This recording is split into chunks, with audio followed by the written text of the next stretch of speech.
mbokk yi ñu ngi leen di nuyu amaan nañ mbégte lool di kàtt yéen ci xibaaru météo yi li ci gën a fees mooy asamaan soo xam ne daanaka bëriwul ay niir yi nii am rek mooy côté Kédougou ànd naag nag tàngoor bu fees boo xam ne surtout ci penku réew mi ñu xool niir yooyu sax nu muy demee boo xoolee Afrique sowu jant gi yëpp daanaka ay niir yu xaw a yem lañu am ci côté bët gànnaar réew mi bu ñu demee tuuti côté digg réew mi tamit niir yi daanaka bëriwul ay niir rek yu yem na mën a indi taw mën nañ ko am ci côté Guinée mais taw yooyu bu am tamit yu yemamaay lay nekk ci côté Kédougou yi ba tax nag ngelaw li nga xam day indi feex ba tey mi ngi fi mais wàññeeku na bu baax côté Ndakaaru rek lay upp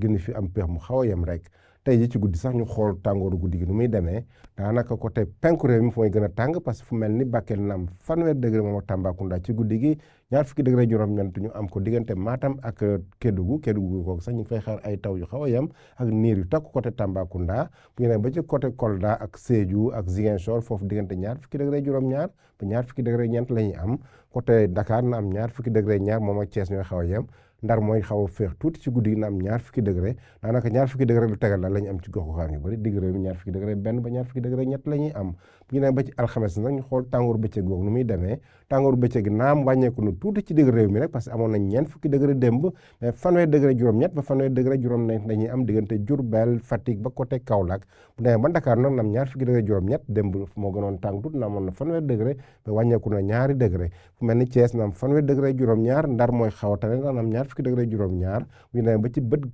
Saalum bi nag côté Ziguinchor ñaar fanweer degré juróom-ñett ba fanweer degré juróom-ñett fële ca Sédhiou Kolda na tàng tuuti na am ñeent fukki degré yooyu tam nañ ko am Tambacounda mais fii gën a tàng diggante Matam ak Bakel la foofu na am ñeent fukki degré ñaar ak ay taw yu yem yoo xam mën nañ koo xaarali Kédougou ak tàngaay boo xam ne nag am ci Tambacounda ak niir yoo xam ne du takku donc mbokki loolu la ñu indiloon tey taw yoo xam ne ñu ngi koy xaar ay taw yu xaw a yem rek côté Kédougou bi nawet bi sampagul bu baax ay day nuyoon naam côté sud-est pays bi mais ñu ngi koy séntu di ko artu parce que ay bés yi sax njeexital nañ ñëw ci saytu nawet bi maanaam météo nan la gisee nawetu ren bi donc mbokki loolu la ñu indiloon tey mais bu leen fàtte dem suñu plateforme ay information yu ñu gën a ràññeele ñu leen dig daje ba suba ak jàmm wasalaam